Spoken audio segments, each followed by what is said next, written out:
Muy buenos días. Las autoridades de la Universidad Católica Cecilio Acosta, su canciller, su rector y demás miembros del Consejo Universitario les envían un cordial saludo de bienvenida y agradecimiento por acompañarnos en estas jornadas de reflexión musical. Han sido una cadena de conversatorios, aprovechando la ventana de la tecnología para disertar sobre variados temas inherentes al arte sonoro, pero que de alguna u otra forma no ha escapado de la situación mundial, que por todos conocidos que es la pandemia, y de las difíciles situaciones y condiciones en las que se encuentra nuestro país, Venezuela. Con estas jornadas celebramos y felicitamos a la universidad porque acaba de arribar este 1 de diciembre a sus 37 años de fundada. Y también con estas jornadas conmemoramos el Día Internacional del Músico, que celebramos el domingo pasado 22 de noviembre. Y además ofrecer un homenaje al profesor Alberto Moreno Ribarrí, quien partió a la vida eterna hace un año, que fue un profesor que se convirtió en un amigo para los estudiantes y para los egresados. Que brille para él la luz eterna y descanse en paz. Amén. Damos gracias a Dios por esta oportunidad de reunirnos a conversar a través de esta modalidad de encuentro, a través de la tecnología, y agradecer a cada uno de los expositores que aceptaron la invitación para realizar estos conversatorios. Además, enviar un saludo cordial y fraterno a cada una de las instituciones donde laboran actualmente, para que de esta manera estrechemos lazos de trabajo cooperativo y de enlace institucional para próximos proyectos. El webinar de hoy ya es el último de ocho conferencias que integraron estas jornadas. Y hoy, jueves 10 de diciembre del 2020, tenemos como invitado expositor al licenciado Mario Guillermo Ojeda. Él nació en Buenos Aires, pero desde hace más de 30 años vivió y trabajó en la ciudad de Maracaibo, en Venezuela.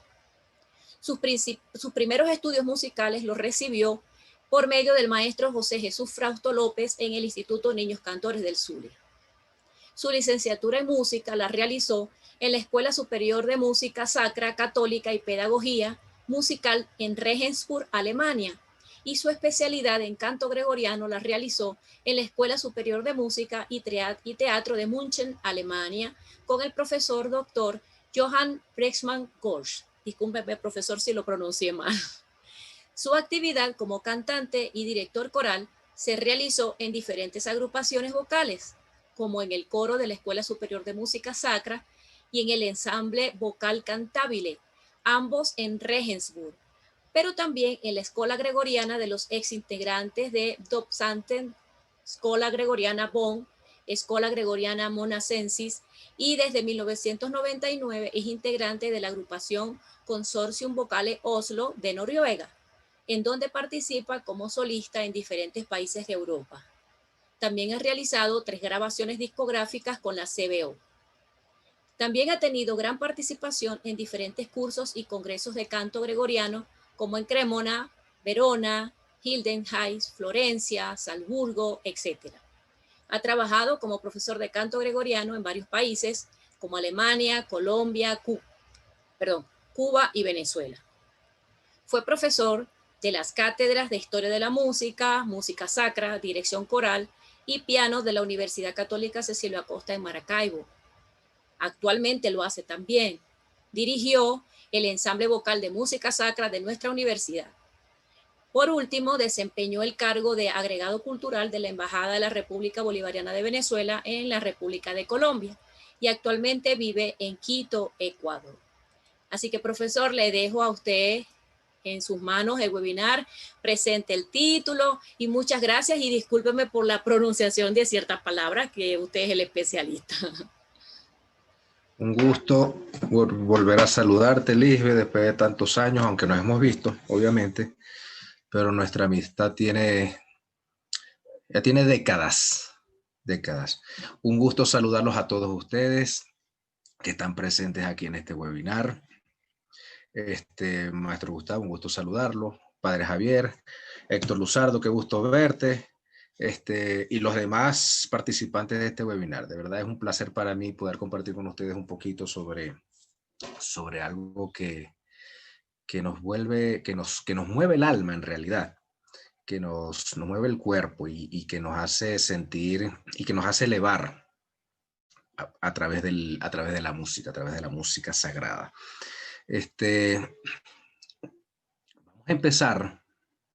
Vamos a empezar, digamos, esta charla. Yo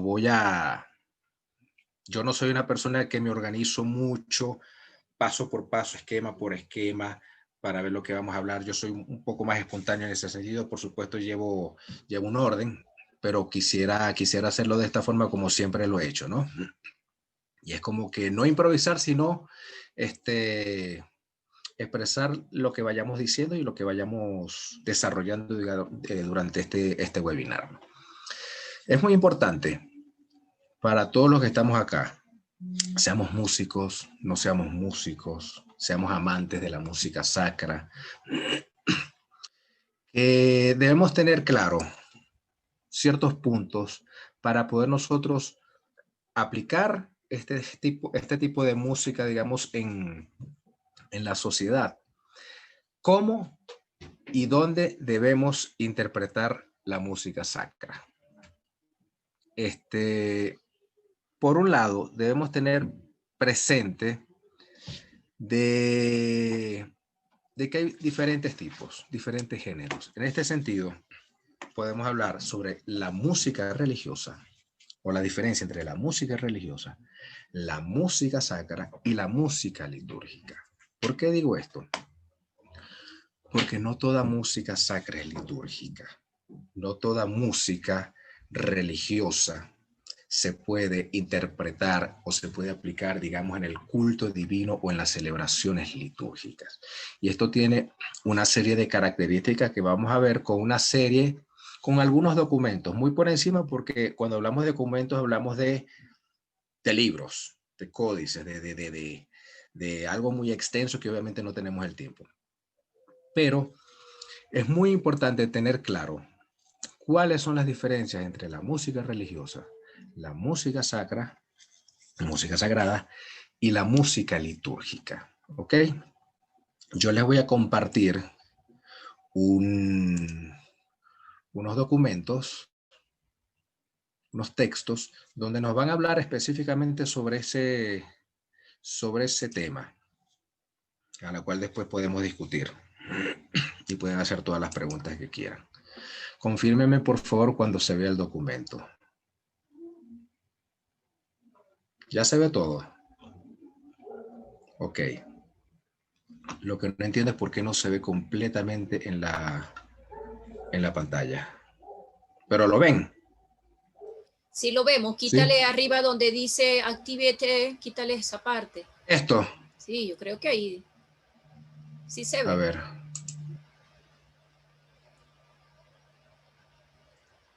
Ahora sí. Ahora sí. Listo. Ok, fíjense.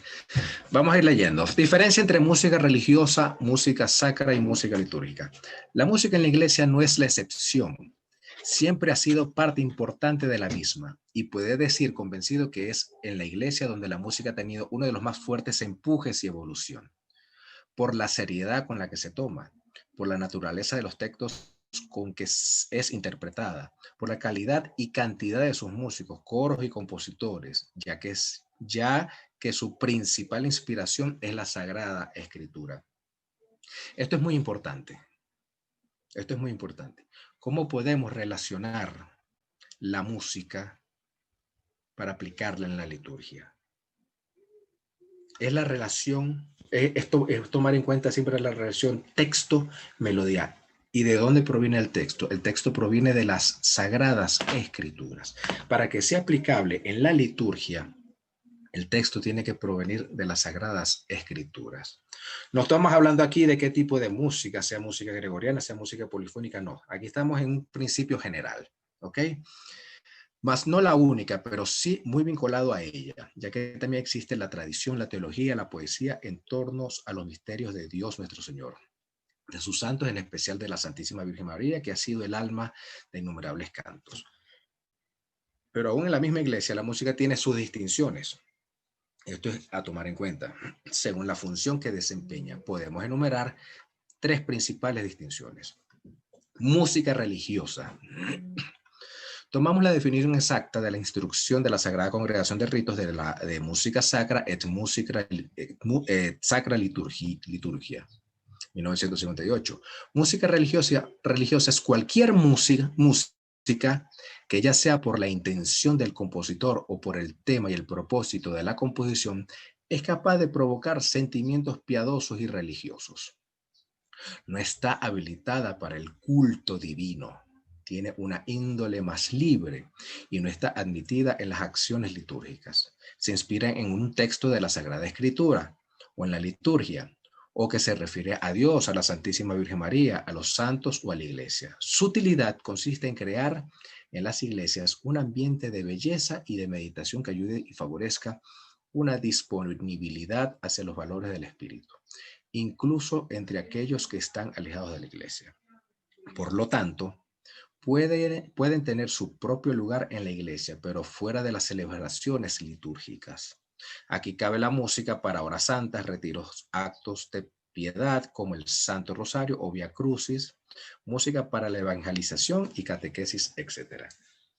Yo no sé si está claro este punto. ¿Qué es lo que sucede? Y pongo el ejemplo, digamos, de Maracaibo, de Venezuela. Me imagino que en otros lugares, en otros países existe esta misma situación. Estamos acostumbrados, muchos, durante una celebración litúrgica, cantar músicas que expresen un sentido piadoso, o interpretar alguna canción con un acompañamiento instrumental X que exprese un sentido piadoso, pero que no se adapta a la liturgia. ¿Por qué no se adapta a la liturgia? Porque no tiene el contenido, el texto necesario que vaya de acuerdo con la celebración litúrgica. No sé, hemos cantado muchas veces algún texto, como dice aquí el texto, que hable sobre Dios, que hable sobre la Virgen María, pero que no está plasmado en la Sagrada Escritura. ¿Me están entendiendo lo que les quiero explicar, no? Entonces, por lo tanto, no es que se rechace este tipo de música. Como lo dice ahí mismo, se puede utilizar este tipo de música para las horas santas, retiros, actos de piedad, rosario, vía crucis, etc. Pero no para las sagradas, para las celebraciones litúrgicas ni para el culto divino. Esto es muy importante entenderlo, porque eso es un problema que tenemos muchas veces los músicos y hasta los mismos sacerdotes, que no, quizás por su gusto musical no están de acuerdo con aplicar en alguna parroquia algún repertorio que vaya con la liturgia, sea polifonía, sea canto gregoriano, sea música religiosa, que también puede ser, pero que vaya con las directrices que exige la liturgia. Entonces, eso para mí es un problema cultural, problema de enseñanza cultural, donde no tenemos la capacidad, porque no nos han enseñado, porque no hay escuelas de música sacra donde nos expliquen, señores, esto es así, debemos buscar un repertorio que esté adaptado a la liturgia, ¿ok? Entonces, eso obviamente no es un problema a partir de la pandemia, eso es un problema de décadas, que venimos llevando y que quizás con la mejor intención, con la intención de poder hacer una alabanza a Dios por medio de esa música, no estamos aplicando lo que verdaderamente es santo. Porque vamos a llegar a una parte donde dice, mientras más santa es el texto, más santo es el canto.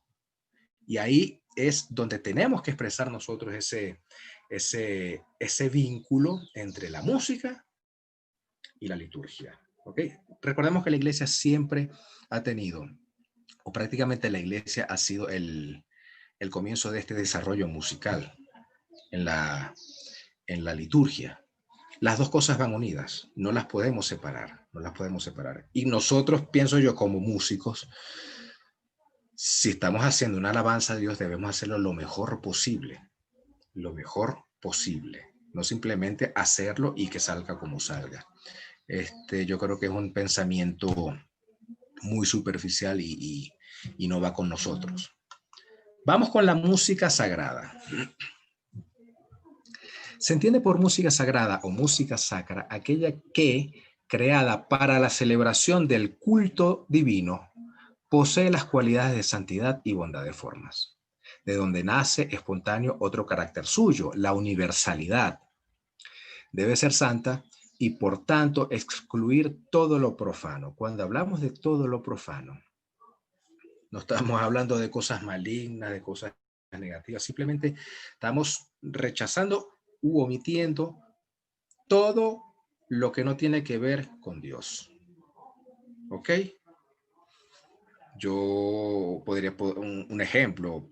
Hay repertorio que habla sobre la naturaleza, hay repertorio que habla sobre el amor entre parejas, hay repertorio que habla sobre alguna discusión, algún pleito. A eso me refiero yo con profano. ¿Ok? Y no solo en sí misma, sino en el modo en que se ejecuta.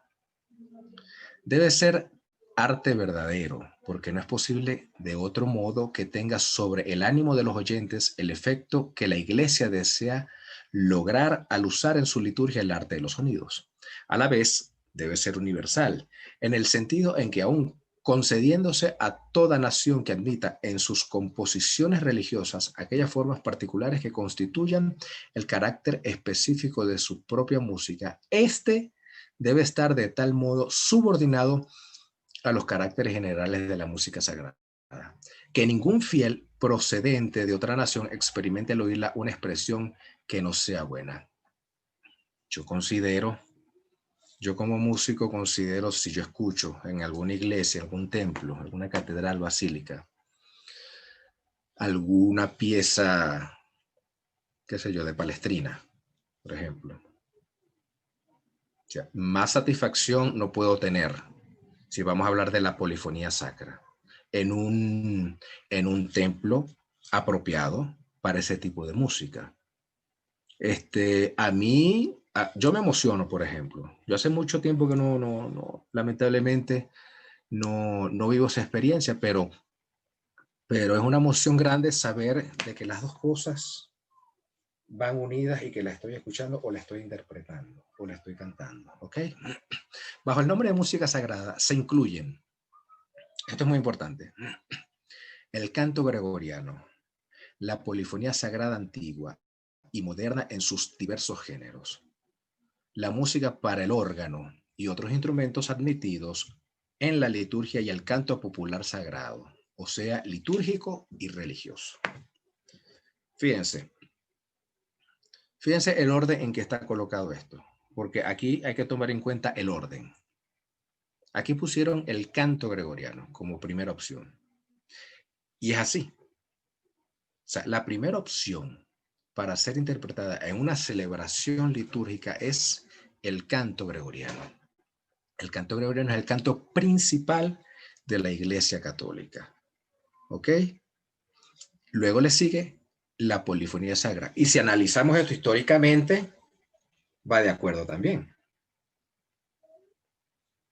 El canto gregoriano históricamente apareció. Luego, el desarrollo de la polifonía causó en gran parte la decadencia del canto gregoriano. Sin embargo, no le podemos echar tierra, como decimos nosotros, no le podemos echar la culpa a la polifonía sabiendo que es una hermosa, hay hermosas composiciones y muchas de esas composiciones polifónicas están basadas en melodías gregorianas también. Y la polifonía moderna. Actualmente hay cantidad de compositores, o actualmente no, de repente ya en el barroco, clasicismo, romanticismo, también hay composiciones sacras que van de acuerdo con la liturgia y pueden ser interpretadas en la liturgia. Hace poco tuve la oportunidad de interpretar una pieza con un coro alemán en Cuba, de Oleg, es un compositor noruego, creo, contemporáneo, Oleg Yellow, algo así se llamaba, no recuerdo bien el nombre, un ubicaritas, pero hermoso, hermoso. El texto es aplicable en la liturgia y por supuesto esa composición es aplicable en la liturgia. La música para ya lo dijimos, ¿no? El Concilio Vaticano II nos dice: Ojo, hay muchas de estas cosas que yo me estoy basando en el Concilio Vaticano II, porque ha sido el documento que de una u otra forma ha plasmado los cambios y los seguimientos a seguir para la aplicación y la interpretación de la música sacra en la liturgia. ¿Ok? El Concilio Vaticano II nos dice, la Iglesia no excluye de las acciones litúrgicas ningún género de música sacra, música sagrada, siempre que corresponda al espíritu de la misma acción litúrgica y a la naturaleza de cada una de sus partes, y no impida la debida participación del pueblo. Esto es muy importante. Esto es muy importante porque aquí abarca la asamblea que asiste a una celebración litúrgica. Y les pongo un ejemplo de Europa. Miren, en Alemania la asamblea participa. La asamblea participa cantando, sea el credo en gregoriano, sea el gloria en gregoriano. Participa con su lengua vernácula en las celebraciones litúrgicas. Cada iglesia tiene una serie de libros con un repertorio específico que abarca el año litúrgico. Y todos ellos, increíblemente o asombrosamente, manejan todo ese tipo de música, saben leer. Y el libro está escrito con la notación musical moderna. Y lo leen. ¿Me explico? Por eso es una cuestión pienso yo, esto es una opinión muy personal, de cultura. De cultura. Aquí nosotros participamos también, pero quizás de una forma muy diferente. Muchas veces no aplicamos el repertorio que tenemos que aplicar. ¿Ok? De acuerdo con este deseo del concilio, se compusieron numerosas canciones de música religiosa en lengua vernácula, pero no siempre se atuvieron a los criterios de la música sagrada y religiosa que exigía la iglesia. Ahorita no se me viene ningún ejemplo a la mente, pero yo muchas veces he escuchado canciones religiosas que te inspiran quizás algo de tranquilidad, de paz, con un texto piadoso, pero resulta que la música es sacada de Paul Simon, por decir algo. ¿Me explico? Eso no encaja. Eso lamentablemente, y perdone que de repente sea muy directo, pero eso no encaja en una celebración litúrgica, porque como le decía hace poco un sacerdote que lo vi en un video de YouTube, un sacerdote no está levantando el cáliz con un vaso de vidrio, es un cáliz, es un ornamento sagrado, y eso se tiene que respetar y se tiene que aplicar. Entonces hay muchas composiciones con temas, con textos piadosos, pero con una melodía profana. ¿Me explico? ¿Ok? Continuamos. Por ejemplo, hay misas hermosas compuestas por grandes autores, pero su tiempo se prolonga demasiado y en un equilibrio de los ritos hace que se pierda el ritmo de la celebración. Hay otros cantos muy hermosos, pero no evocan misterio litúrgico alguno. Esto es muy importante también. ¿Por qué? Hay que tomar en cuenta el tiempo en la celebración litúrgica, cuando vamos a interpretar una pieza. El tiempo, la celebración no puede estar sirviendo a la música, sino la música a la celebración de la liturgia. Hubo un caso hace años, me acuerdo, en Maracaibo, era una misa de difuntos y estaba celebrando a Monseñor Ocando. Y en el ofertorio, un coro en específico interpretó el Popule Meus de José Ángel Lamas. En el ofertorio, cuando sabemos que el ofertorio es un espacio de tiempo, digamos, bastante corto. E interpretaron el Popule Meus. El Popule Meus está basado, está compuesto en esta forma, A, B, A, si no me equivoco. Ellos interpretaron el Popule Meus de esa forma, A, B, A. Y eso seguramente duró más de 10 minutos. Entonces, el sacerdote no puede estar esperando a que el coro termine la obra para continuar con la celebración. Nosotros debemos escoger un repertorio, obviamente que esté apto al momento del rito, al rito específico, y que tenga un tiempo considerable y que no haga esperar al sacerdote. Eso es muy, pero muy importante. La música al servicio de la liturgia, no la liturgia al servicio de la música. ¿Ok?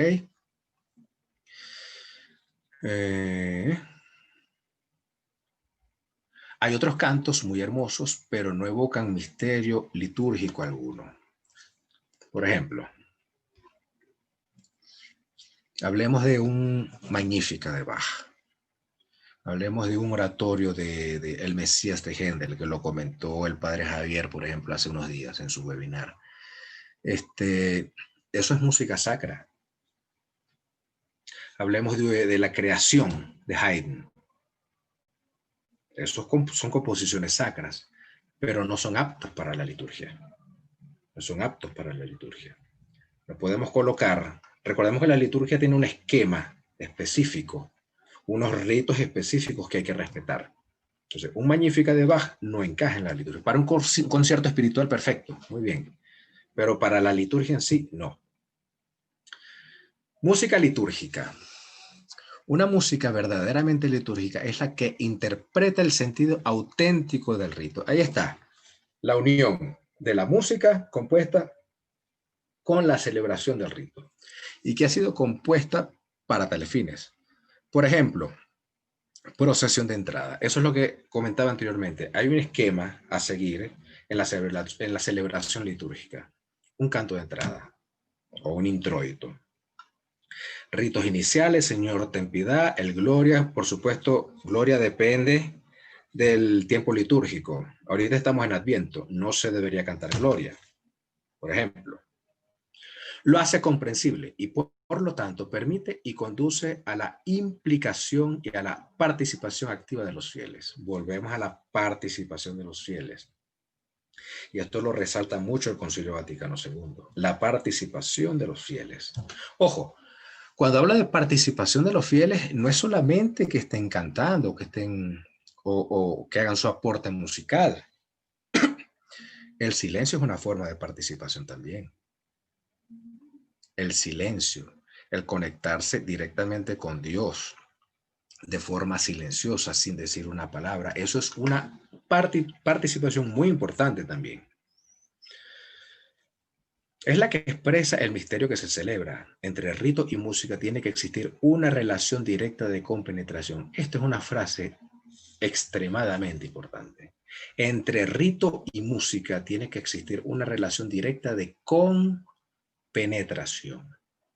Si nosotros separamos eso, estamos equivocados, estamos haciendo algo mal. Solo así la música puede considerarse y convertirse en parte necesaria integral de la liturgia. Del rito brota la música más adecuada y directamente relacionada con lo que se celebra. Y con los ritos son muchos y de diferentes naturalezas. Del mismo modo, las expresiones musicales serán diversificadas con el fin de exaltar el contenido ritual. ¿Ok? Vamos a ir adelantando un poquito. Está claro, música religiosa, música sacra y música litúrgica. Que de hecho los tres engloban como de una u otra forma una música sagrada, pero no todas tienen la capacidad de participar en la liturgia. ¿Ok? Si lo tienen claro, asienten con la cabeza, por favor, para mí es muy importante que esto lo entiendan. ¿Ok? Ok. Voy a compartir otro contenido. Profe, nos queda muy poquito tiempo y ahorita se va a cerrar esta parte. Ok. Entonces, si vas a profundizar en algo, lo dejamos para la parte que sigue después que se cierra esta parte, ¿no? Si queda alguna duda de esta parte, lo pueden hacer ahorita aprovechando estos minutos. Si quieren preguntar algo, con mucho gusto.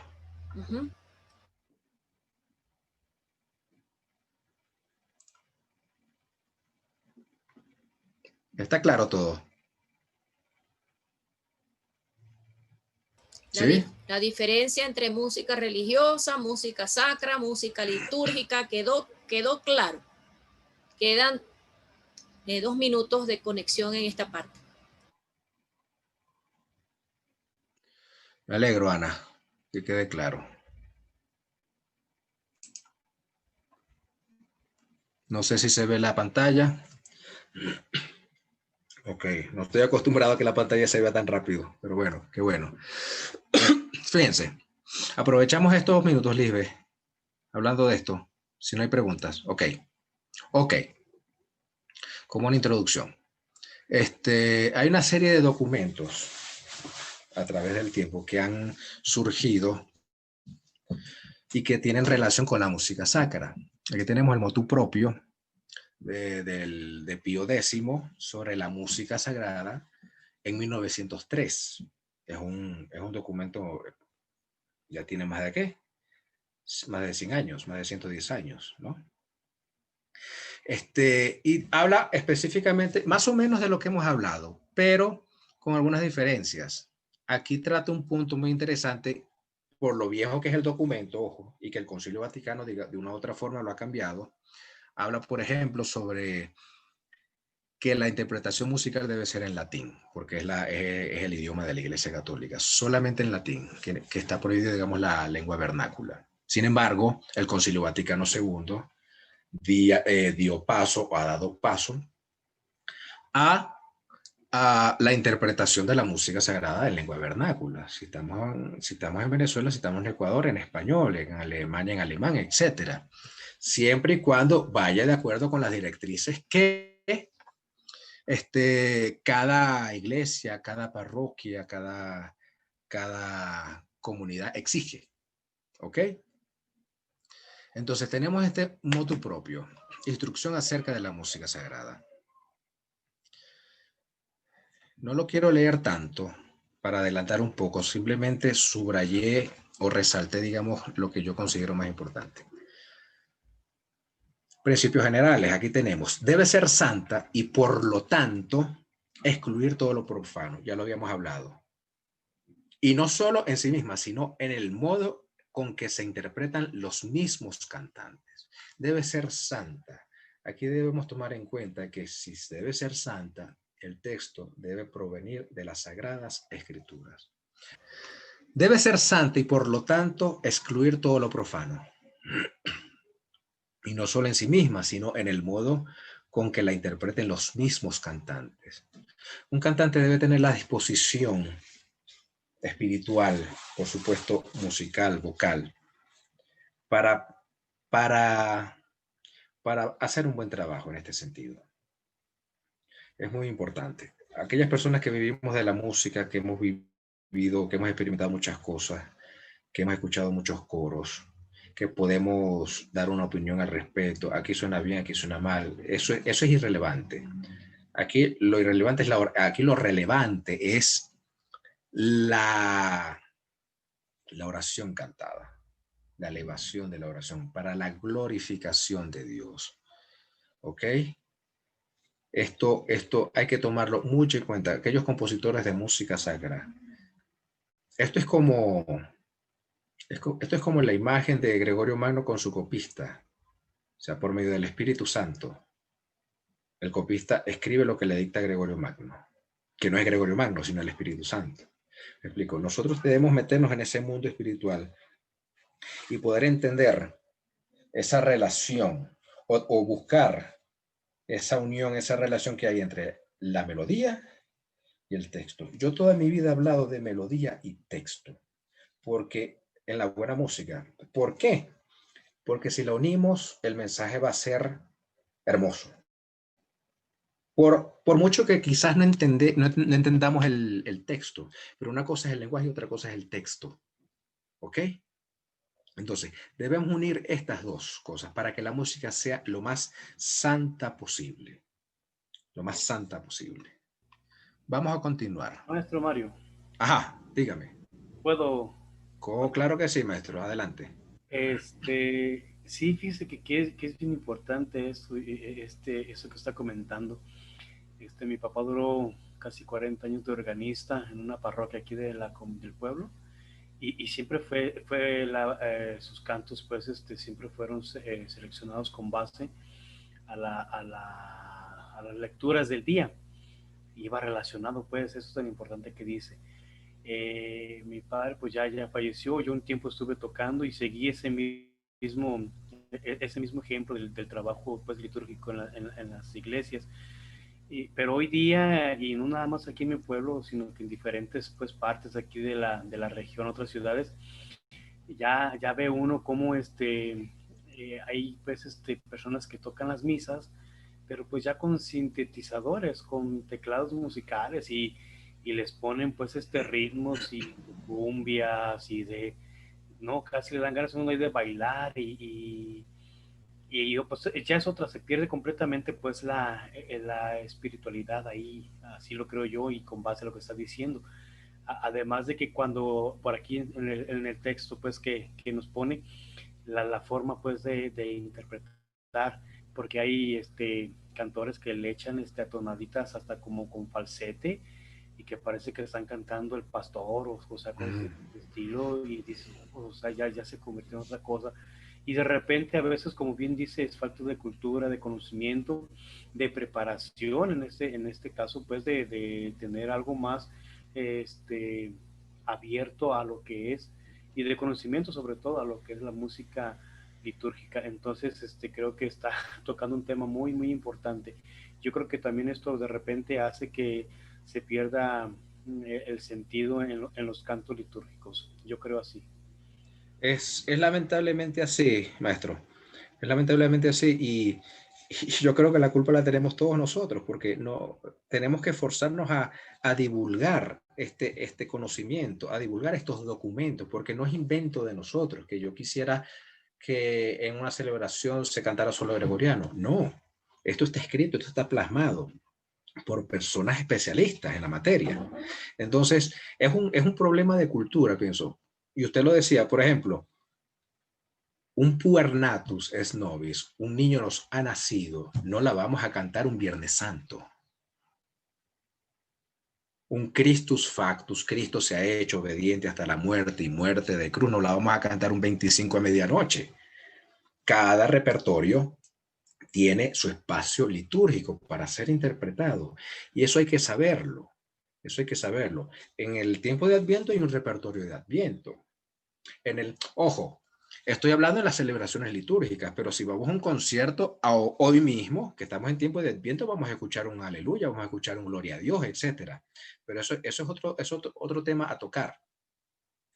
Hay un repertorio para Cuaresma, hay un repertorio para Pentecostés, hay un repertorio para Semana Santa, para la Semana Mayor, hay un repertorio para Navidad.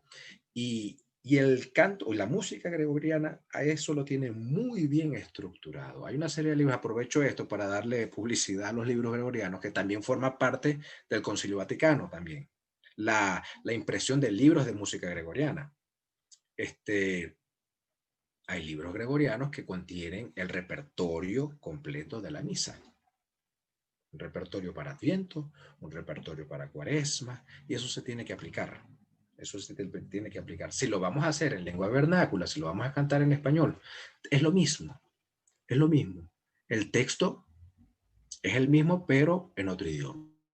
Y eso hay que aplicarlo en las celebraciones. ¿Alguien más que quiera hacer algún comentario? Ok, fíjense acá. Géneros de música sacra. Esto es muy importante porque hablamos anteriormente del gregoriano, de la polifonía sacra o moderna, del canto religioso popular.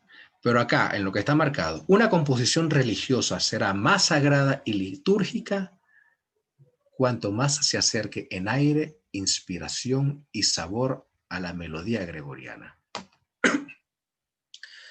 Hay mucha gente que piensa que el canto gregoriano, por ser un canto monódico, puede ser aburrido, puede ser fastidioso, tedioso, pesado. Pero eso es una cuestión también cultural. Pero debemos tomar en cuenta que el canto gregoriano es todo lo contrario a eso, si lo sabemos interpretar, si conocemos su esencia, si conocemos su semiología. Anteriormente, en la antigüedad, se le llamaba canto llano. ¿Por qué? O canto plano. Porque se decía que se cantaba llanamente, planamente, que no tenía ninguna expresión, ninguna emotividad, ni nada por el estilo. Y en realidad es todo lo contrario. Es todo lo contrario. Del texto, en este caso, va a salir la melodía. Es el texto el causante de todo este desarrollo melódico de la música gregoriana. ¿Y por qué dice acá esto? Aquellos que hemos dirigido coro, que conocemos repertorio, sabemos que hay muchas composiciones polifónicas, sea de Renacimiento, Barroco, Romanticismo, hasta música contemporánea, sacra, que tiene como base o un cantus firmus el canto gregoriano. El organum. Vayamos al principio de la polifonía, el organum. El organum son composiciones polifónicas basadas en una melodía gregoriana. ¿Me explico? O sea, un Kyrie,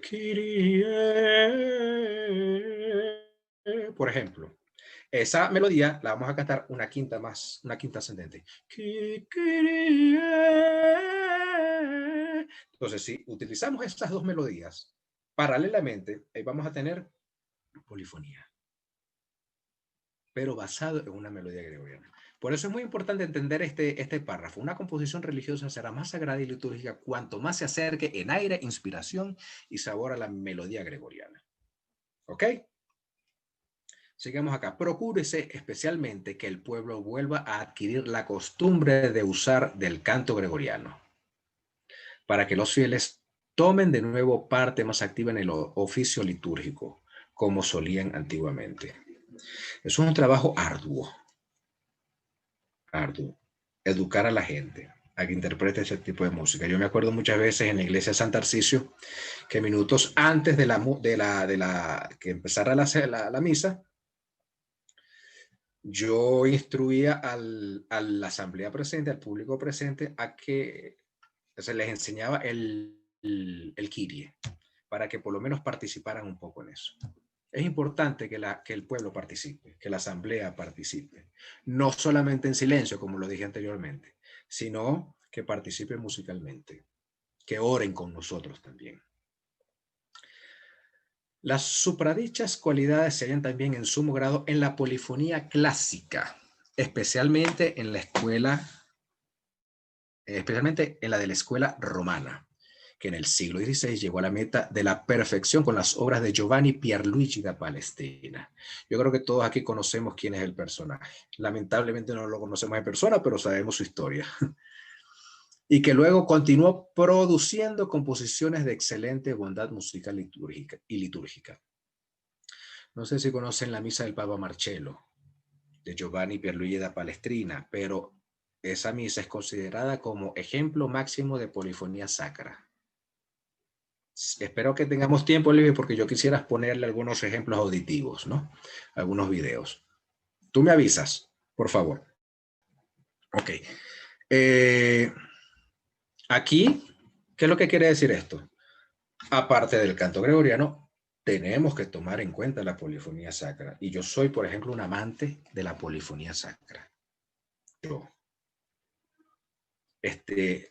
Con la cantidad de motetes que haya, repertorio sacro, hay que aplicarlo. Por supuesto que vaya de acuerdo con el año litúrgico.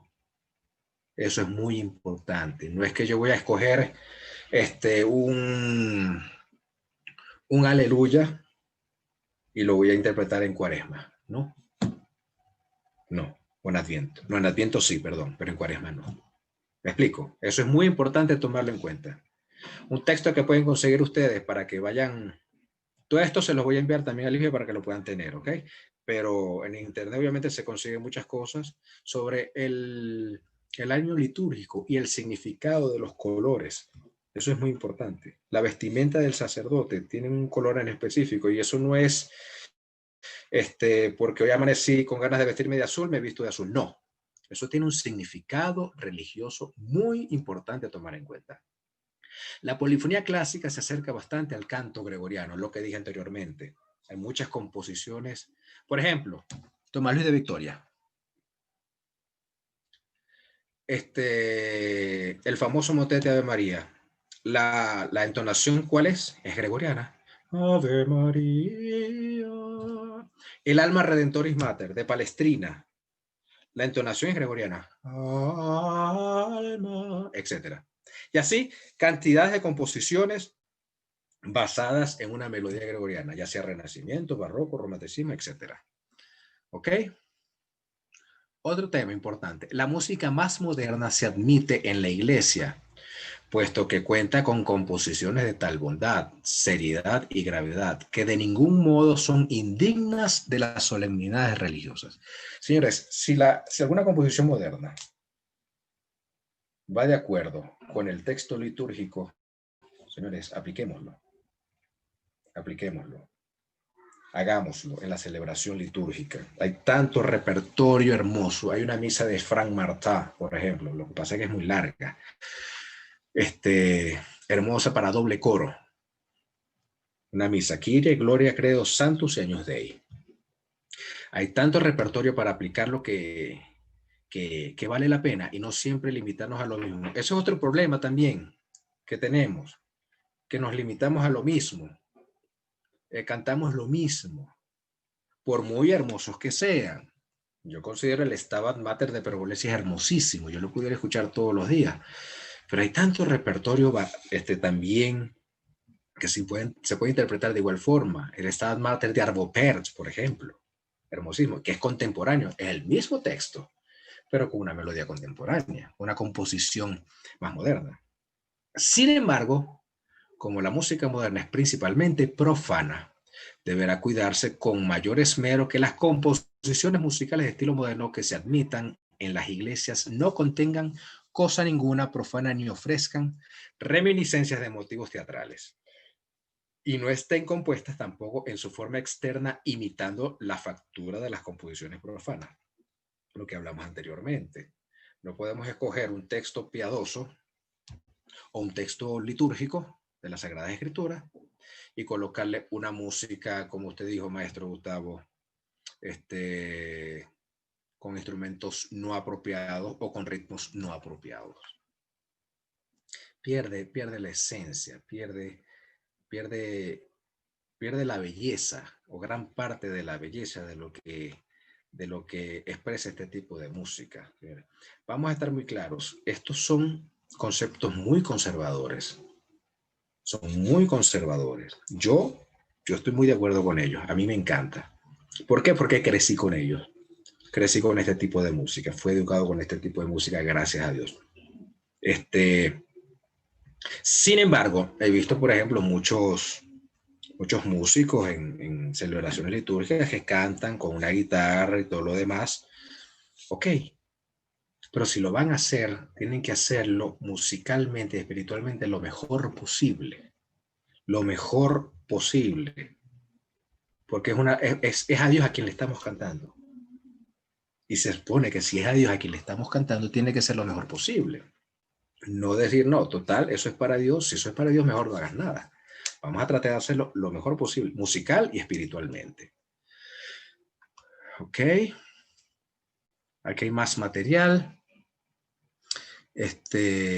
Fíjense acá, lo que creo que les comenté anteriormente. La lengua propia de la iglesia romana es la latina, por lo cual está prohibido que en las solemnidades litúrgicas se cante cosa alguna en lengua vulgar. Ojo, estamos hablando de un documento de 1903, ¿ok? Pero el Concilio Vaticano dio apertura, digamos, a la utilización de la lengua vulgar de acuerdo a las directrices de cada institución religiosa. Y mucho más que se cante en lengua vulgar las partes variables o comunes de la misa en el oficio. Señores, nosotros hemos cantado todo el tiempo, o casi todo el tiempo en español. ¿Ok? Hemos utilizado la lengua vulgar. Repito, este es un documento de 1903. Forma externa de las composiciones sagradas. Cada una de las partes de la misa y el oficio deben conservar musicalmente el concepto y la forma de la tradición eclesiástica, que la tradición eclesiástica les ha dado y se conservan bien expresadas en el canto gregoriano. ¿Qué significa esto? Con el canto gregoriano, que el canto gregoriano está estructurado de una forma que sabemos qué pieza vamos a cantar y en qué momento de la liturgia vamos a cantar. Diversa es, por consiguiente, la manera de componerse un introito, un gradual, un antífono, un salmo, un himno, un gloria, in excelsis, etc. ¿Ok?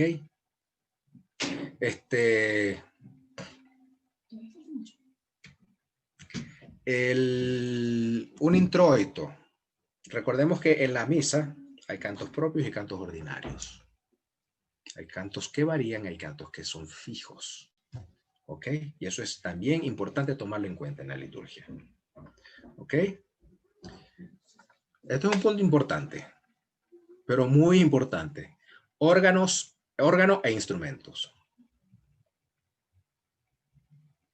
Si bien la música de la iglesia es exclusivamente vocal, no obstante, también se permite la música con acompañamiento de órgano. En algún caso particular, en los términos debidos y con los debidos miramientos, podrán asimismo admitirse otros instrumentos, pero no sin licencia especial del ordinario, según prescripción del Ceremoniale Episcoporum. El principal instrumento de la iglesia es, sin duda, el órgano tubular, el órgano de tubos. ¿Ok? Yo creo que ese instrumento le da solemnidad a la celebración litúrgica. Y sabemos todos que hay cantidad de repertorio para órgano. Nombremos un personaje que haya compuesto para órgano. Johann Sebastian Bach, por ejemplo, con todos sus preludios, fugas, tocatas, tríos, sonatas, etc. ¿Ok? Le da una solemnidad a la celebración, al templo en sí. Yo por mi parte, obviamente, prefiero 1000 veces un órgano que estar escuchando un sintetizador, un teclado electrónico, por mucho que tenga el sonido de un órgano. Pero la solemnidad que expresa un órgano en un templo es invalorable. Claro, está el problema económico, presupuestario. No todas las iglesias tienen un órgano, lamentablemente. Yo me acuerdo que los hablaba mucho con mis alumnos, de que en Europa de 100 iglesias, 99 tienen un órgano. En Latinoamérica o en Venezuela, de 100 iglesias, una iglesia tiene un órgano. O sea, es al revés. ¿Me explico? Porque no tenemos esa cultura, lamentablemente, de invertir en eso y mantenerlo, porque no es solamente invertirlo, sino mantenerlo. ¿Ok? Extensión de la música religiosa. No es lícito que por razón del canto o la música se haga esperar al sacerdote en el altar más tiempo del que exigía la liturgia. Lo hablamos anteriormente. ¿Ok? Es muy importante que el tiempo sea justo para interpretar una pieza en específico, en un momento del rito litúrgico. ¿Ok?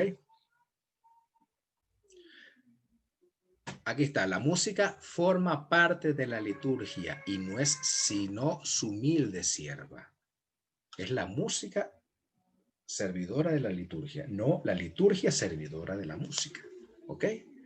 Por último, la conclusión, se recomienda a los maestros de capilla, cantores, eclesiásticos, superiores de seminarios, de institutos eclesiásticos de comunidades religiosas, a los párrocos y rectores de iglesias, a los canónigos de colegiatas y catedrales y sobre todo a los ordinarios diocesanos que favorezcan con todo celo estas prudentes formas. Desde hace mucho deseadas y por todos unánimemente pedidas para que no caiga en desprecio la misma autoridad de la Iglesia que repetidamente las ha propuesto y ahora de nuevo las inculca. Fíjense, creo que un punto que no tocamos, la creación de escuela de cantantes, de Scholae Cantorum, escuela de cantoros, la creación de escuelas de música sacra, ya sea la creación de clases de la enseñanza de la música sacra en los seminarios, en las escuelas arquidiocesanas, en las escuelas en general, en los conservatorios. Tenemos la dicha de aprender muchas cosas en el conservatorio, teoría de solfeo, algún instrumento, pero estamos dejando a un lado la música sacra. Señores, y nosotros, para entender, o la música coral, para entender la raíz de todo esto, para entender por qué gran amigo, Franklin Pire, compuso esta obra, tenemos que conocer la raíz de todo esto, tenemos que conocer la historia de la música, cómo se ha venido desarrollando, no simplemente interpretar una obra y no saber cuál es su origen, no saber su significado. Es muy importante saber lo que estamos cantando. Ok, entonces eso hay que tomarlo en cuenta, pero eso es un proceso obviamente muy largo y requiere obviamente de un esfuerzo enorme por parte de nosotros poder explicarle a la gente y que la gente entienda y lo acepte también, porque eso es otro problema, que la gente lo acepte. De que mientras más santa sea la música, más santa va a ser la celebración litúrgica. ¿Ok? ¿Tienen alguna pregunta? Porque yo tengo otro documento, pero también habla de muy parecido a lo mismo, que quizás podemos tocar muy por encimita, que es lo del Concilio Vaticano II, que habla sobre la música sagrada. Lo voy a hablar un poquito, de todas formas ustedes van a tener este material. Maestro, fíjense acá. Sí, dígame. ¿puedo comentar Héctor. algo? Claro que sí, Héctor. Me alegra verlo, ver a la profe Life, tanto tiempo. Igual. Bueno, le comento, cuando nosotros llegamos a este país nos tocó, pues nos tocó cantar en muchas iglesias y quería preguntarle si casi siempre, viendo todo este compendio de información que nos acaba de dar, al final depende siempre del sacerdote o el sacerdote puede de pronto romper con algunas reglas. Pregunto esto ¿por qué? Porque cuando nosotros cantábamos, pues en cada iglesia había un sacerdote, pero había un sacerdote en especial que pues le encantaba que yo tocara en el teclado el órgano. Él decía, no me toques el piano porque el piano es de teatros. Ponme el órgano, el órgano, el órgano. Incluso le encantaba que le cantáramos un órgano paralelo, un órgano melismático, algo, se enamoraba. Pero había otro que decía, no, toca el piano, ahora el órgano ya eso está pasado de moda, ya eso, no sé, yo quiero que la gente aplauda, yo quiero que la gente baile, y tocaba cambiar. Entonces yo no sé si eso, ellos ellos pueden romper esas reglas de acuerdo al público que tienen o simplemente no deberían. Mira, a ver, ¿cómo lo digo sutilmente? Son dos criterios muy diferentes. Son dos personas que han sido formadas muy diferentes también. O sea, la primera persona que me nombras, ojalá fuéramos todos así. ¿Me explico? Porque si te habla de órgano paralelo, de órgano melismático, significa que tiene conocimiento de lo que está hablando. ¿Me explico? En cambio, el otro sacerdote seguramente no recibió esa educación. Es muy difícil, o sea, ponerte en discusión con prácticamente la persona que te está dando trabajo también. ¿Me explico? Es complicado en ese sentido. Yo por mi parte, a mí me encantaría tener un sacerdote como el primero que me nombraste. ¿Me explico? Y aplicar todo este repertorio que va de acuerdo con la celebración litúrgica. Pero hay personas que no han recibido esa educación. O sea, es complicado. Yo considero que es complicado. Se le puede explicar, pero está el riesgo también de que la persona no te lo entienda o no te lo acepte. ¿Me explico? Que si el órgano es pasado de moda, el órgano no va a pasar de moda. Es cuando dice que el latín es una lengua muerta. No, el latín es una lengua muerta. La ignorancia le está matando. Es otra cosa. ¿Me explico? Entonces, darte una respuesta así exacta, tú sabes mi respuesta, pero no depende solamente de mí. Profesor Mario, iPhone sí. de Ángel también tiene una pregunta. ¿Quién? Se ve que aquí dice iPhone de Ángel. Ajá, iPhone. Ángel, perdón. Ángel, ahí dice iPhone de Ángel. A ver, okay, abre tu cámara para que hagas tu pregunta. Y tu micrófono. Ya veo al maestro. Un gusto. Prenda el micrófono, por favor. Aló. Aló. Sí. Bueno, es que estoy en el metro porque esto me ha pillado antes de una grabación y voy a grabar y bueno, lo que sea. Bueno, pregunta, y lo digo también como creador, la gran pregunta. No sé dónde meterla, pero bueno, creo que en cualquier lado es pertinente.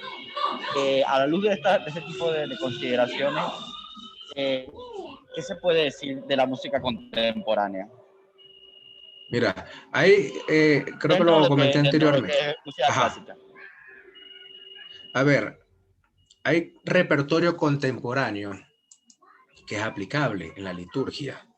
Aquí lo que hay que tomar en cuenta con el repertorio contemporáneo, primero, si va de acuerdo con las Sagradas Escrituras y segundo, si su composición musical es apta para también ser interpretada en una liturgia.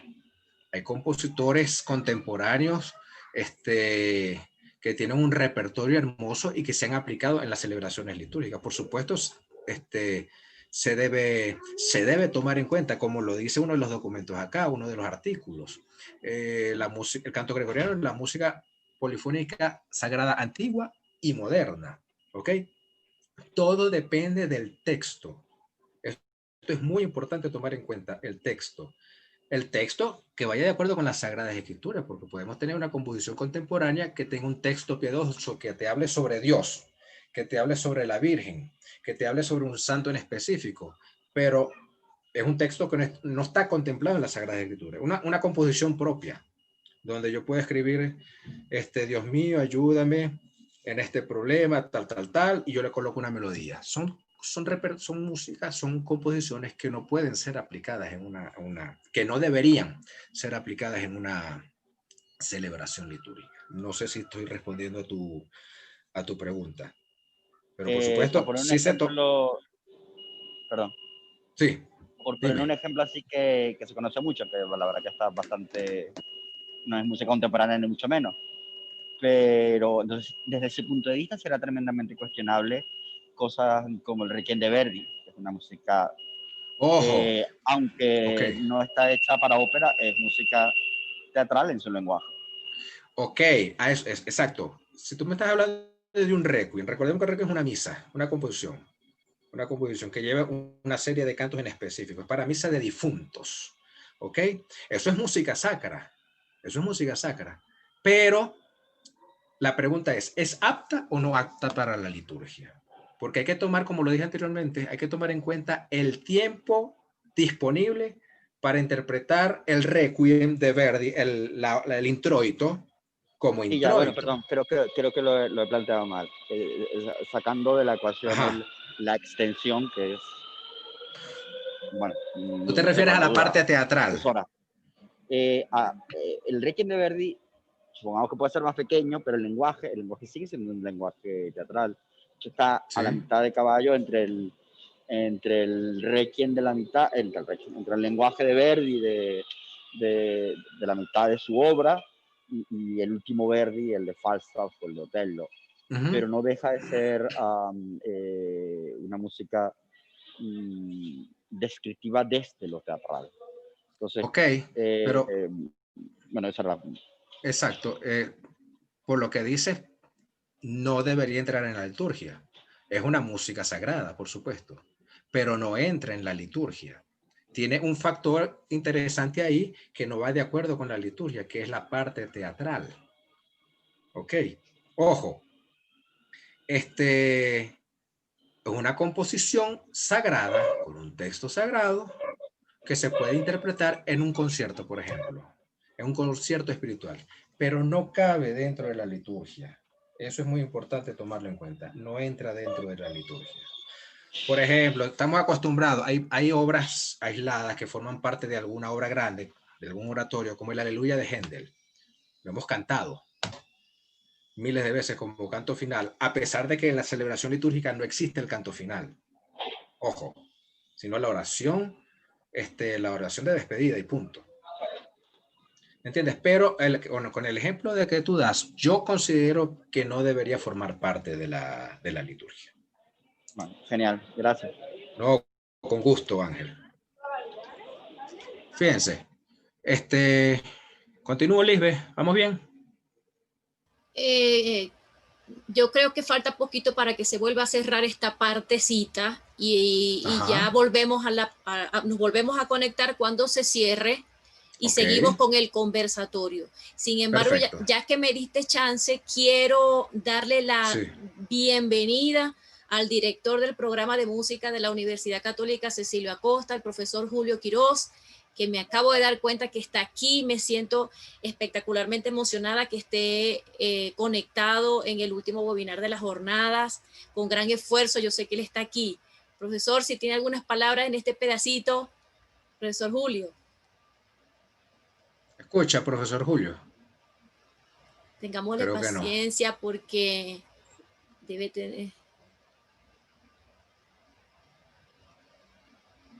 Y tiene conectado su Sí, micrófono, micrófono. pero... Vamos a ver si es que él escucha lento, ¿verdad? Profesor, Puede ¿nos ser. escucha? Puede ser. Sí. Profe Julio. Ajá. No, yo creo que no. Debe haber algún problema ya, Lisbeth. Sí. Bueno, sigue tú entonces. Bueno, no, esto es cortico, ya que falta poco tiempo. Fíjense, con respecto a la música sagrada, al capítulo 6 del Concilio Vaticano II. Aquí tenemos una serie de artículos que van en relación a lo que hemos hablado. Participación activa de los fieles, lo que lo comentamos anteriormente. Formación musical, esto es muy importante, debe ser mucha importancia a la enseñanza y a la práctica musical en los seminarios, novicios religiosos, etc. En los institutos superiores de música sacra, lo hablamos anteriormente. Y aquí está un punto importante. Canto gregoriano y canto polifónico, lo que decía el motu propio, y en ese orden también. La Iglesia reconoce el canto gregoriano como el canto propio de la liturgia romana, en igualdad de circunstancias. Por tanto, hay que darle el primer lugar en las acciones litúrgicas. Veo muy difícil que le estemos dando, digamos, ese primer lugar.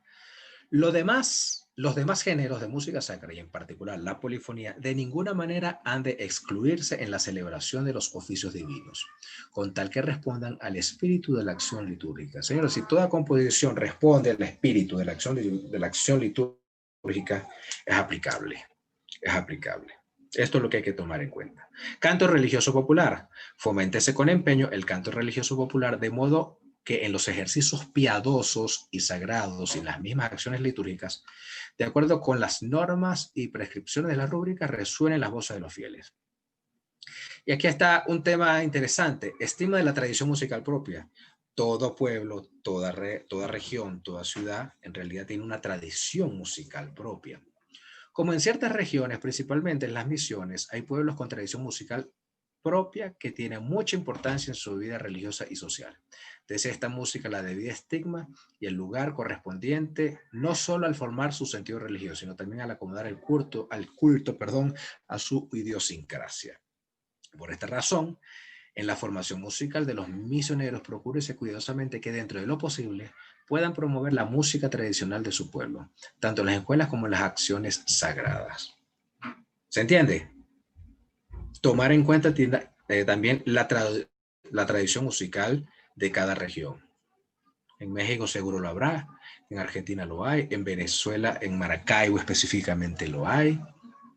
¿Ok? Eso se debe expandir y se debe poner en práctica. Y aquí los órganos de tubo, ya los hablamos. Ya lo hablamos acá.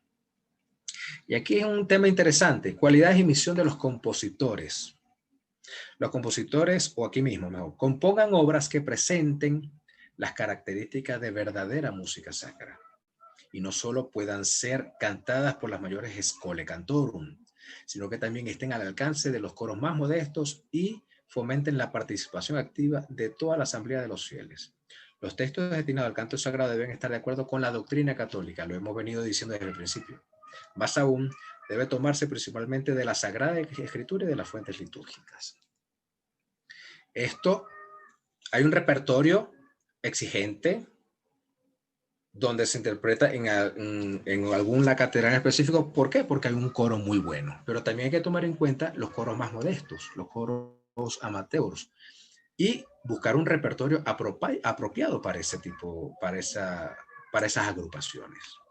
¿Ok? Lisbeth, ¿cuánto queda?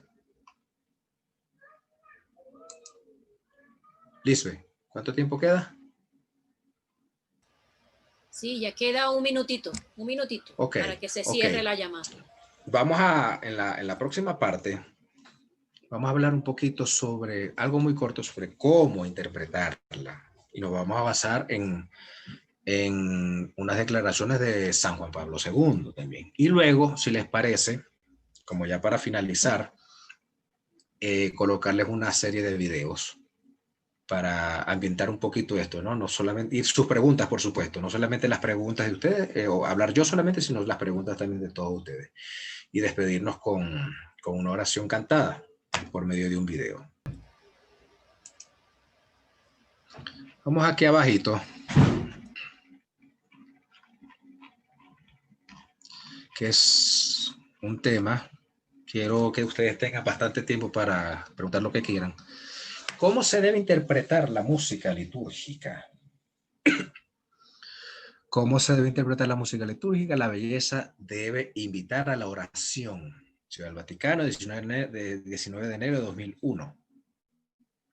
¿Cuál es el criterio con el que se debe escoger e interpretar la música litúrgica? Juan Pablo II respondió a esta pregunta al recibir esta mañana a los 200 miembros del Instituto Pontificio de Música Sagrada. Eso es en Roma, seguramente. El criterio que debe inspirar toda composición y ejecución de cantos y de música sacra es el de una belleza que invite a la oración. Una belleza que invite a la oración. Señores, todo canto sagrado, considero yo, desde el gregoriano, empezando por el gregoriano, es una oración cantada. Es la liturgia cantada. Esta es la forma. Nosotros debemos tener la capacidad, o por lo menos la voluntad, de introducirnos en ese canto, en esa oración, aplicar lo mejor posible nuestras cualidades musicales para poder hacer una oración, para poder elevar esta oración. Nosotros muchas veces pedimos con ahínco, Diosito, ayúdanos con este problema, ayúdanos a salir de esta situación, etcétera, etcétera.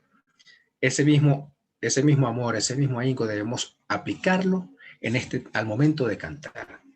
San Agustín decía, y todos lo sabemos, creo, el que canta, ora 2 veces. Nosotros tenemos que hacer el esfuerzo de que el que canta bien, ora 2 veces. Tenemos que cantar bien, tenemos que interpretar bien, tenemos que, con nuestro corazón, elevar esa oración. ¿Ok? ¿Qué más dice por acá? Responde el pontífice. Una belleza que invite a la oración. Cuando el canto y la música son signos de la presencia de la acción del Espíritu Santo, favorecen, en un cierto modo, la comunión con la Trinidad. El canto gregoriano, la polifonía sacra y el órgano. Fíjense que en toda esta charla hemos resaltado estos 2 géneros musicales, más que todos. El canto gregoriano como primera opción y la polifonía sacra y el órgano. Es la música litúrgica por excelencia, es la música sacra por excelencia. Y si lo describimos históricamente, es el principio de todo. En realidad, es el principio de todo. No sé si alguien quiere hacer alguna pregunta ahora. Quien desee participar puede abrir el micrófono. Yo lo que quería comentar, Luis. sobre lo que dijiste hace ratico, de que, digamos, se debe o se puede, estoy utilizando palabras muy mías, adaptar la música sagrada o la música litúrgica, digamos, a la lengua, se me fue la palabra. Vernácula. Pero bueno, vernácula. Ah. Fíjate que hace algunos años tuve la oportunidad de estar en una Semana Santa en La Guajira, venezolana. Y en la vigilia pascual, quien llevó la parte musical fue un coro infantil de niños guayú, todos cantando en su lengua nativa, que es el guayunaiki. A pesar de que hicieron, los géneros que ellos, o géneros musicales que cantaron en la celebración de la vigilia pascual, fueron géneros, si se quieren, populares, pero con los cantos propios de la misa. Entonces fue una experiencia bastante bonita, porque claro, el sacerdote, a pesar de que no era músico, sí apoyó esto, y se vio muy bonito porque de pronto los que no hablamos el idioma no lo entendimos, pero sí sabíamos que era música sagrada, música litúrgica. Sí, si yo hubiera estado presente, lo hubiera disfrutado enormemente también, créeme. Ahí hay un punto a tomar en cuenta, que es la estima de la tradición musical propia. Los guayú tienen una tradición musical, tienen sus tradiciones, sean musicales, sean gastronómicas, sean tantas cosas. Y eso hay que aplicarlo, y eso también hay que tomarlo en cuenta. Hay que tomarlo en cuenta. Yo pienso que enseñarles a ellos o quererles hacerles cambiar, que en vez de que canten eso, a que canten alguna polifonía o algún canto gregoriano, es un trabajo fuerte. Es un trabajo fuerte. Pero yo considero que hay que dejarlos que se sigan desenvolviendo en su tradición musical, en su propia tradición musical.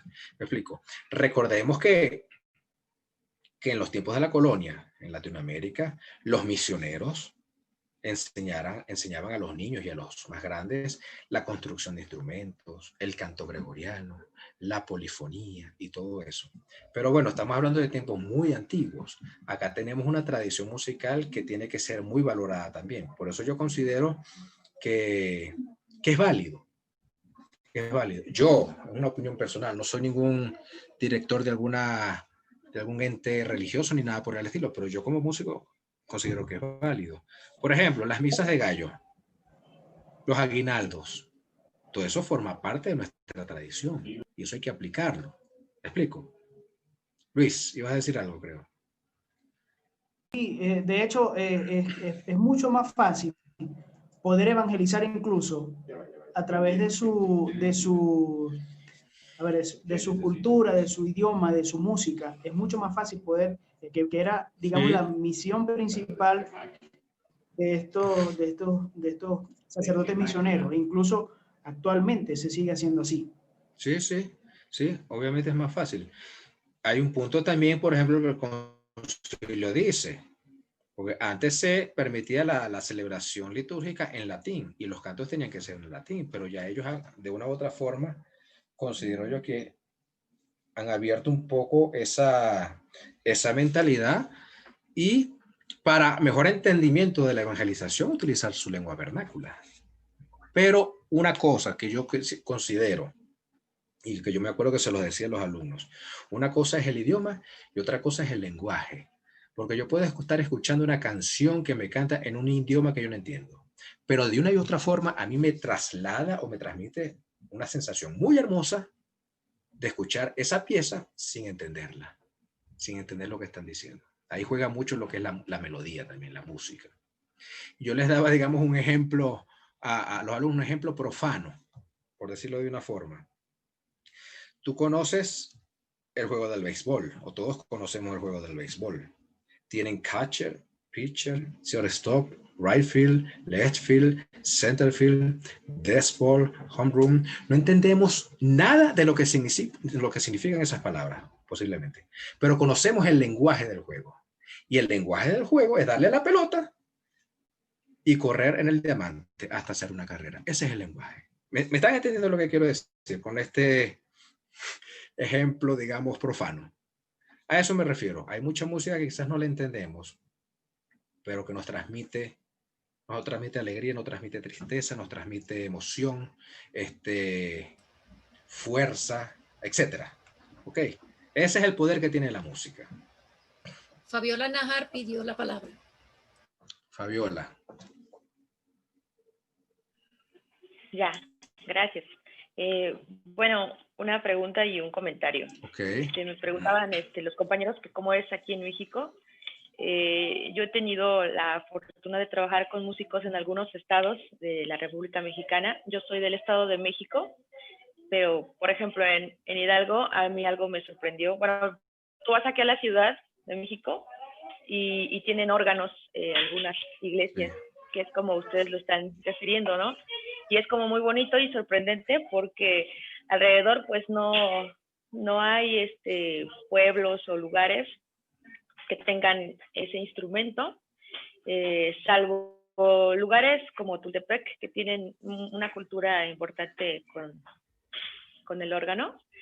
Es un instrumento pues especializado y que no todos sabemos tocar, ¿no? Las personas que nos dedicamos a cantar liturgia es a lo mejor por medio de otros instrumentos. Y por ejemplo les comentaba en Hidalgo, fue bonito y sorprendente para mí porque ahí en muchas iglesias de distintas regiones de Hidalgo, la mayoría, obviamente tienes que ver la tradición del lugar donde está la iglesia, sí. Pero ahí pues la mayoría son música acompañada con mariachi, que a lo mejor ustedes dicen, no, profanos completamente, pero la realidad, sí, a mí se me hizo muy bonito, sorprendente, porque son los mismos cantos, probablemente que se cantan en la ciudad o aquí donde yo vivo, que es más o menos urbano, ¿no? Pero hacerlo con mariachi es la tradición de la gente que vive ahí y es bonito porque para mí es exótico, ¿no? Y bueno, también depende de la cultura de las personas. Más que una ofensa o no gustarme, es una manera en cómo ellos expresan su amor a Dios y expresan también la manera en cómo su propio trabajo, la música popular para ellos es la ranchera, es como ellos también aportan así a Dios. Y bueno, mi pregunta es a lo mejor rara. Con respecto a la música gregoriana, ¿es muy ofensivo si una mujer lo canta? Nada más. A ver, esta pregunta, vamos con la pregunta y luego con el comentario, porque es muy interesante lo que dice.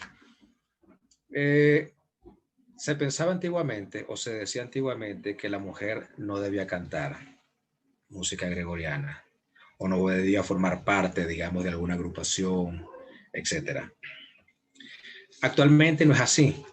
Actualmente no es así. O sea, yo no podría decirle, mira, Luis Ángel Benítez, como es hombre, va a orar. Tú, porque eres mujer, no vas a orar cantando. No.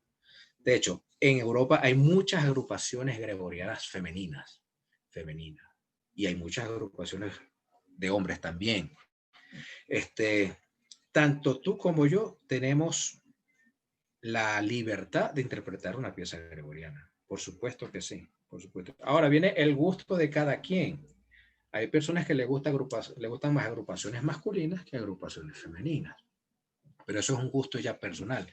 Pero la mujer está o tiene toda la libertad de interpretar una pieza gregoriana.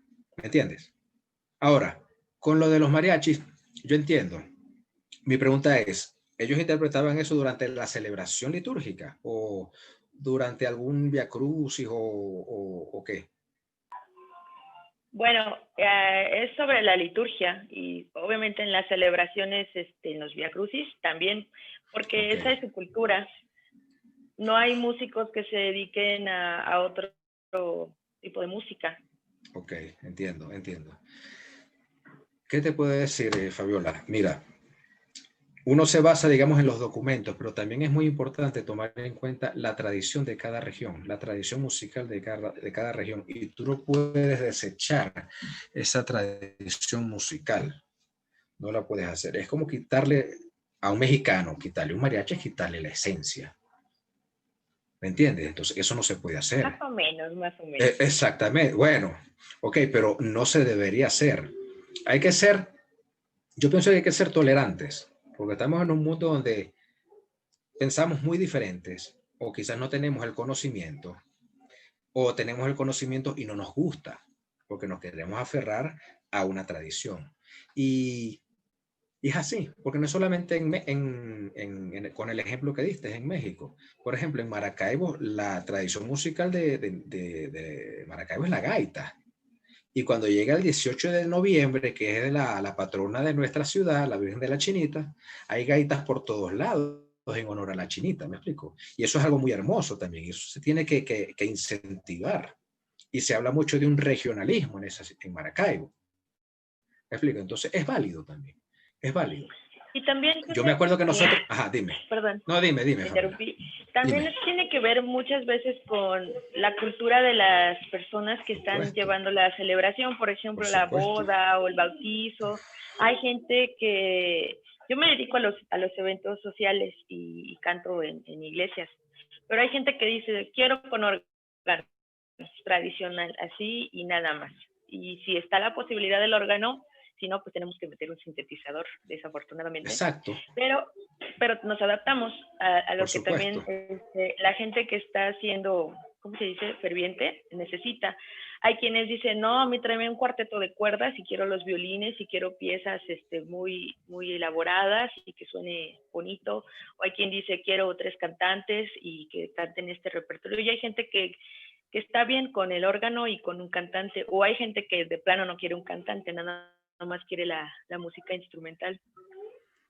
Mira, no hay cosa más hermosa que acompañar una liturgia con canto.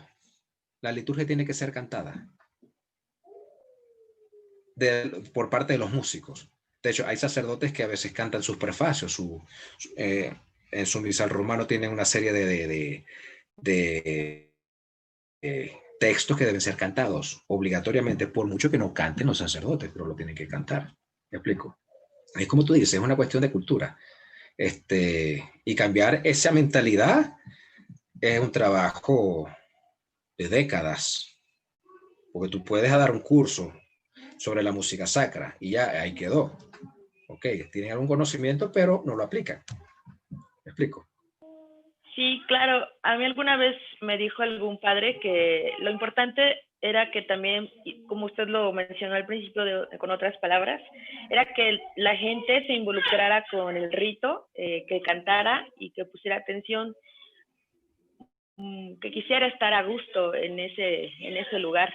Y pues yo creo Exacto. que a veces uno se tiene que ir también adaptando a las necesidades sociales.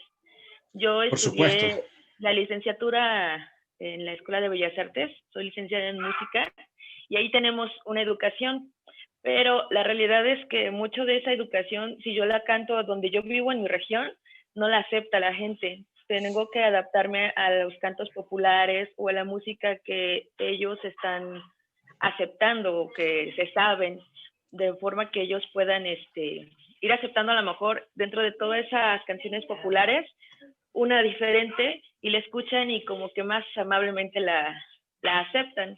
Exacto. Y poco a poco les vas compartiendo, ¿no? Eso es así, ahí donde tú dices y en muchas partes del mundo. Eso es así, porque yo he tenido la experiencia aquí en Quito de lo mismo. El año pasado en la Basílica aquí del Voto Nacional, me pide, mira, canta este pasillo, que es un género típico ecuatoriano, que habla sobre la Navidad, el Niño Jesús. Bueno, vamos a adaptarnos, pues. Da la partitura, cantémoslo, pues, toquémoslo y cantémoslo. Ya está. Pero es así, y hay que ser tolerante también. Hay que ser tolerante, porque si no vas a tener muchos problemas. ¿Alguien más?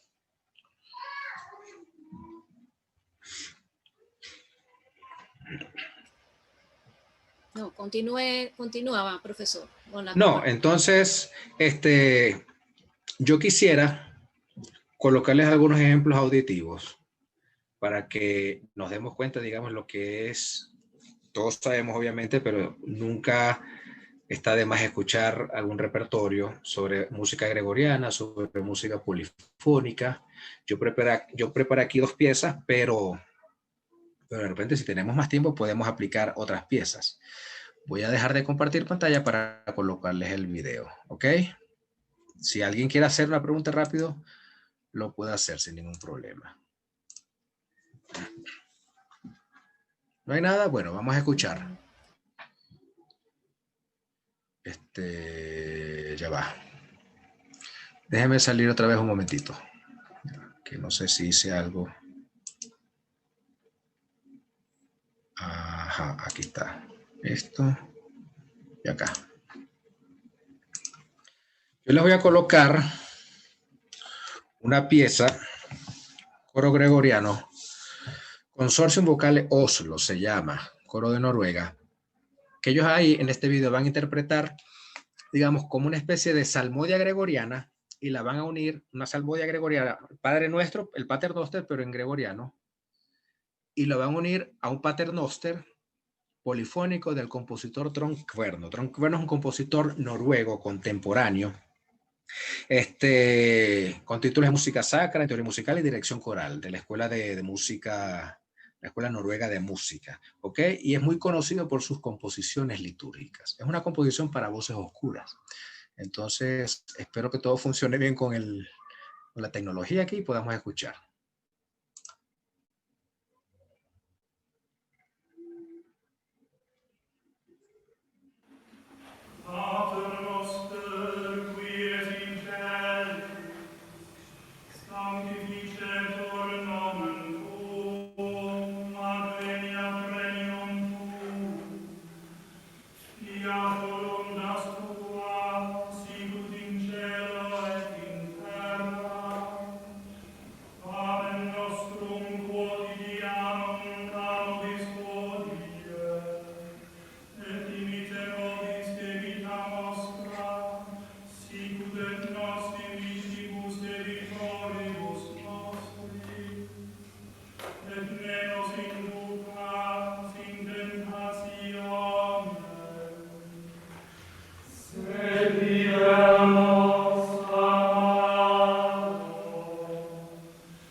Se me olvidó decirle que el Pater Noster, el polifónico, es cantado en noruego, ¿ok? Es muy recitado el Pater Noster. No sé si alguien quiere hacer algún comentario. Yo mientras tanto voy buscando acá.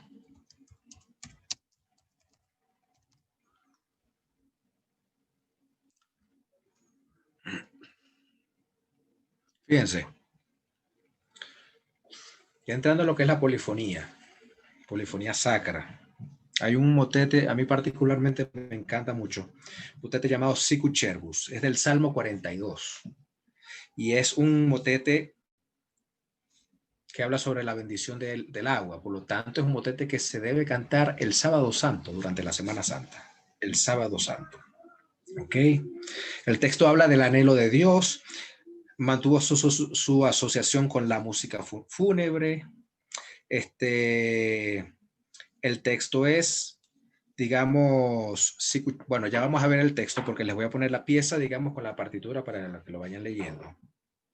Y hay una relación inseparable de la melodía con el texto, sobre todo algunas palabras en específico, por el significado de las palabras. Entonces vamos a escuchar este motete de Palestrina, Sicut Cervus.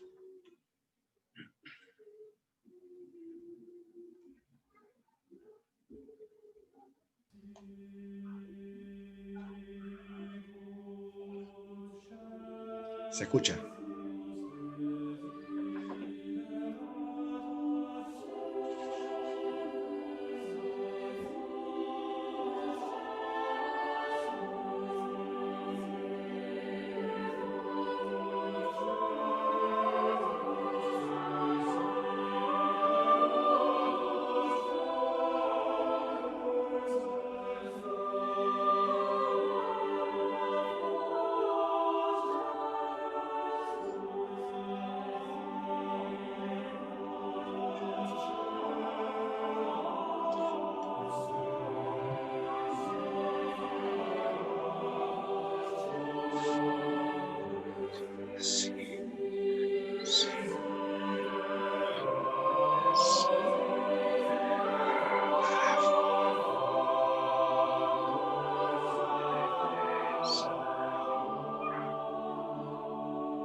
Por eso es que yo digo que yo no cambiaría ninguna música en una liturgia que esta, o la gregoriana.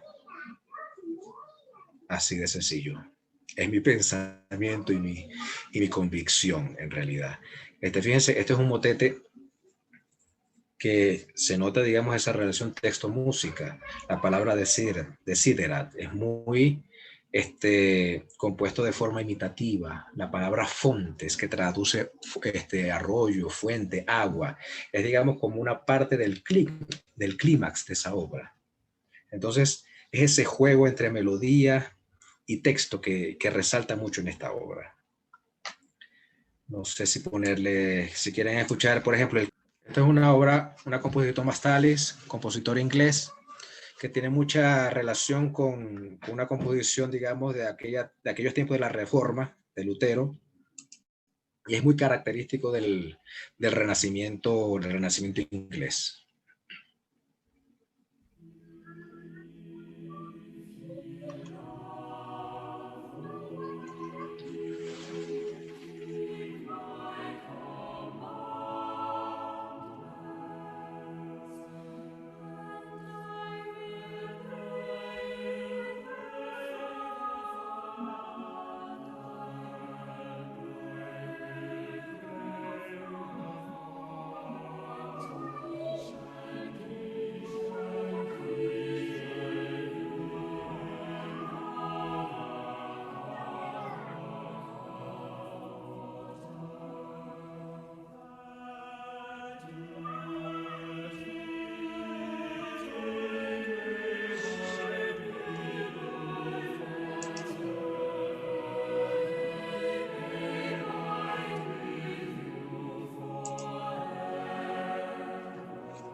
Profe. Excelente, profesor Mario. Yo creo que ya es pertinente hacer las conclusiones de la charla, porque ya hay participantes que deben ir a trabajar. Yo quisiera decir muchas cosas, y una de las cosas que quiero decir es que creo que quedamos con un gran sabor de boca en esta jornada de reflexión musical. Creo que debería ser algo más que esté fuera ya de una jornada, sino reencontrarnos muchas veces, reencontrarnos más veces para conversar, y sobre todo porque en esta particularmente, junto con la del padre Javier, que tuvo que salir de conectarse, hay mucho interés de conocimiento, o sea, de mucho saber de la música sacra, ¿no? Creo que hay, dentro de los temas que pudiéramos tocar otra vez en otro enlace, es la importancia de nuestra propia preparación como músicos en este campo. Yo recuerdo en la primera promoción de licenciados en música, cuando fuimos primera promoción, teníamos una asignatura que eran 2 semestres de gregoriano, y cuando se hizo la reforma curricular, esa asignatura fue sacada del PENSA, ¿no?, de la universidad, y se reunió en una materia que usted da que se llama música sacra, pero nosotros veíamos canto gregoriano como una asignatura. El otro punto que se tocó alrededor fue de la antropología de la música, ¿no?, de la antropología cultural. Lo importante de conocer la historia de la música conocer la historia de los pueblos, conocer la historia de la iglesia y formarnos nosotros también como mejores cristianos, ¿no? Como mejores católicos para conocer qué es lo que estamos haciendo como maestros de capilla, como directores de coro dentro de la iglesia, ¿no? Ahorita me llamó la atención, por ejemplo, hago también acotación, que me llamó la atención la participación de Luis, no sé si todavía está por aquí, que él hablaba de música contemporánea. Entonces, esa palabra contemporánea generalmente se usa para muchas cosas y contemporáneo es lo que está hoy en día, ¿no? Y la música contemporánea sí. no es el rock. Hay música contemporánea dentro de la iglesia, dentro de la música sagrada, de la música litúrgica, ¿no? Una palabra que se coloca de apellido a muchas cosas, ¿no? Yo estoy agradecidísima con todos los participantes, con la Universidad Católica Cecilio Acosta, ahorita con el profesor Julio que está por ahí calladito, y muy especialmente contigo, Mario, porque has servido para cerrar con broche de oro las jornadas de reflexión musical de la Universidad Católica Cecilio Acosta. Te dejo estos minutitos para ti y para otra persona que quiera compartir. No, gracias. Gracias a ti, Lisbeth, por esta iniciativa. Gracias a la UNICA, a la Cecilio Acosta también, por incentivar, digamos, todas estas conferencias, todas estas charlas. Gracias a todos ustedes por haber estado presentes. Ahí por ahí les dejé mi correo y mi número de WhatsApp. No es 5, sí, lo escribí bien, perdón. Para que cualquier cosa estén a la disposición. Estoy a la disposición, mejor dicho. Lisbeth. No, recuerda que para eso sirvió el registro de participación. El profesor Mario Ojeda tiene todo el registro de sus correos, teléfonos, dónde están ubicados, cuál es la profesión que tienen, para que estos pequeños grupos vamos a hacer como un banco de datos y estar informándolos personalmente a través del correo o de las redes sociales, igual como ustedes se conectaron, que se informaron de esto, los que están en otros países y no nos conocen, puedan mantenerse en contacto con nosotros. Y, no sé, también pueden hacer iniciativas de ustedes. Profesora, necesitamos saber de esto. Y nosotros les buscamos a profesores dentro de nuestra plantilla para que ofrezcan de manera gratuita, de manera espontánea, este tipo de conversatorios que como no tocamos en el tema de hoy, que la pandemia también ha afectado la asamblea, no nos podemos reunir en las iglesias para cantar. Entonces es un tema bastante interesante. Hoy, aunque era el eje transversal, la relación de la pandemia con la situación de Venezuela, el profesor entiendo que ha hecho un resumen del concepto de lo que verdaderamente es música litúrgica, música sagrada y música religiosa. Y qué importante es saber esta diferencia, igual como saber la diferencia entre un villancico y un aguinaldo, que no es lo mismo, ¿no? Para nosotros, no es lo mismo. Y así, tener claros los conceptos. No sé si todavía el profesor Julio, yo le veo que tiene el micrófono abierto, pero él no lo escucha, no sé si me escucha y si puede participar. Quedan 3 minutitos. Profesor Julio es el director del programa de música de la universidad. Si no, Mario, o Luis, bueno, Gustavo. ¿Alguien que quiera decir algo? De mi parte, bueno, estoy a su completa disposición. Para mí de verdad ha sido un placer compartir con ustedes, conocer gente nueva, amante de este tipo de música, y los que conozco, darme cuenta que siguen apasionados en este tipo de música también. Y por ahí, bueno, estoy a la completa disposición para lo que necesiten, a cualquier hora, en cualquier momento, y si alguien quiere decir algo, con mucho gusto los escucho. Ajá. Luis, Gustavo, Daniel, había más personas al principio, pero como te digo, la hora en algunos países afecta, que es un poco más tarde, la hora del almuerzo. Fabián está entrando ahorita ya.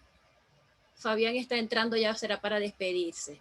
Entonces no me queda más que invitarlos al año, no sé cuándo nos volvemos a reunir. Yo creo que estas jornadas van a quedar así como que no tienen número. Las jornadas se hicieron en el año 2004, luego se repitieron en el año 2011, y yo no quiero que van a pasar 9 ni 7 años para repetirlas, sino que nos sigamos encontrando y que sigamos sumando músicos que quieran tocar estos temas, ¿no? Ustedes también pueden proponer. Profesora, quiero, desde mi propia invitación, desde mi propio Zoom, vamos a hablar sobre esto. Quiero invitar al profesor, a la profesora Norina, que se salió, que es la psicóloga, y así hacemos un grupo para que nos demos cuenta de que no solamente me pasa a mí, nos pasa a todos. Claro que sí, claro que sí. Nos pasa a todos. Claro que sí. Y yo estoy seguro que hay tantos temas de propuestas para todos poder participar. Ya a mí se me está ocurriendo uno, pero no lo voy a decir todavía, sino que más el año próximo. Nos falta mucho para que termine el año. A mí se me ocurre uno, profe, bajarle el ego a los músicos. En la iglesia, en la liturgia, lo importante es Dios. Exacto. No Exacto. yo, no lucirme Exacto. yo, ni lucir a mi Exacto. coro, sino que soy yo una herramienta, un medio para alabar a Dios. Entonces a veces utilizamos la misa, la liturgia para el ego de nosotros. Y para ahí lucirnos. Para lucirnos. Entonces ya queda un minutito y se va a cerrar el webinar y nos vamos a descansar y a disfrutar de estos conocimientos. Y no se preocupen que les haremos llegar el material por sus correos. Sí. Yo me tomaré el atrevimiento de escribirles a cada uno de ustedes para que estemos en contacto. Como tengo ya los números, entonces seguiremos en contacto y a la disposición de lo que salga. Chao. Chao. Gracias por todo.